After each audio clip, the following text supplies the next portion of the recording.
So many people who love our state and care deeply about our future gave their time, their money, their toil, their sweat, and yes, as of this morning, even their tears for a successful campaign. And words just fall short of expressing my gratitude. And I do want to say something about the enormous numbers of press and media in this room. I want to thank all of you for covering the race, for reporting on the race fairly. I want to thank the members of the 17 editorial boards that I met with and talked with and spent incredible amounts of time with talking about policy, and those newspaper editorial boards that all endorsed me and our campaign for governor and for the future of our state. But I have a perspective. I've lived a long time, and I've seen lots of ups and downs. And I know that because of my stage in life, that every morning we will wake up to a new day and to another day. And let's think about today as we look out this window. The sun is shining in Florida, and my greatest hope is that the sun will continue to shine on the state of Florida. Again, thank you so much to the people of Florida for the incredible support, to the 2.5 million voters who took the trouble to go to the polls yesterday, and as early voters and as vote-by-mail people who made your voices heard. Unfortunately, we just fell less than 100,000 votes short of victory. And I'll be happy now to take some questions. High voter turnout would be a key to your success. What can you say about voter turnout and what effect that had on the results of the race? Well, it's hard to analyze, especially since I think we have to look at the entire national landscape and also the Florida landscape. What happened across the country. It was a tsunami of expression of distrust, probably, of government. And the fact that we came so incredibly close, within less than 100,000 votes in this election, is really a remarkable statement that so many people believed in me and Rod and believed in our message.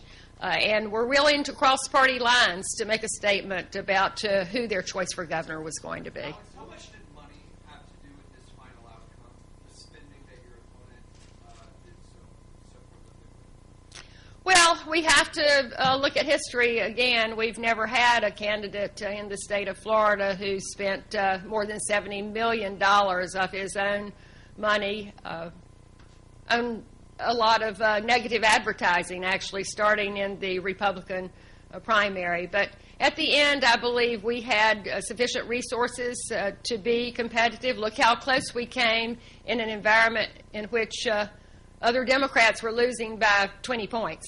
So if you were to put down on us, would you say that it was a Republican tsunami that cost the election, or was it Rick Scott spending $70 million to cost the election? Oh, I'm not here to analyze the politics of the race. It was definitely some of both. Alex, in a race that was this close, looking back at the Monday morning quarterback,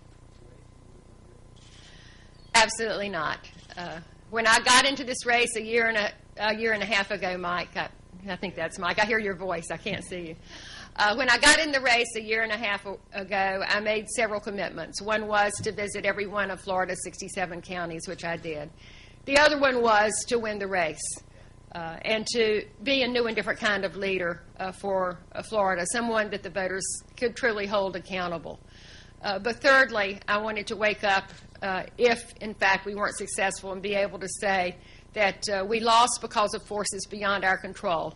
And I think between the money and the mood of the country, those were the two forces beyond our control. And so here I am. What about the impact of the negative advertising? And what does that say to you about perhaps the voter that he's now won?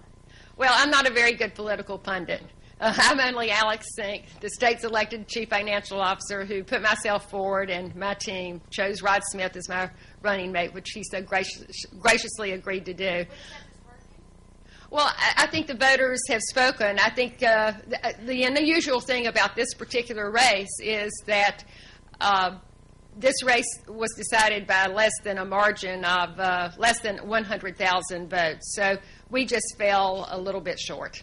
Mrs. Scott, what was Scott's response to your urging him to work together?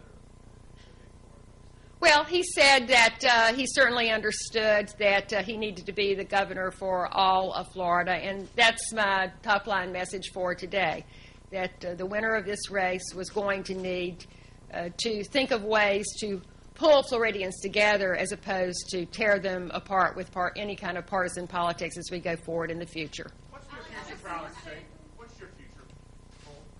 Well, Don, I think I'll do what I've always done for the last 25 years. My husband and I have been active participants in our communities, whether it's South Florida, Central Florida, North Florida, or serving as statewide business leaders, and I will continue to make a contribution. This is not new for me. I've only been in the world of politics for 4 years and spent 5 decades doing other things in my life, so I'll be going back to private life and finding ways to contribute to all my favorite causes once again. Yes. Scott's slogan was, "Let's get to work." Do you think he's going to put people back to work? Do you have concerns? He must put people back to work. That was his commitment. That was his campaign promise, and that's what we here in Florida need so desperately, is to put those million people who are out of work back into gainful employment for successes for our families, to reform education. And as for me, and I know many others, we will continue to hold the politicians in Tallahassee accountable for results, and we'll all be watching very, very closely because that's what Floridians expect. Thank you.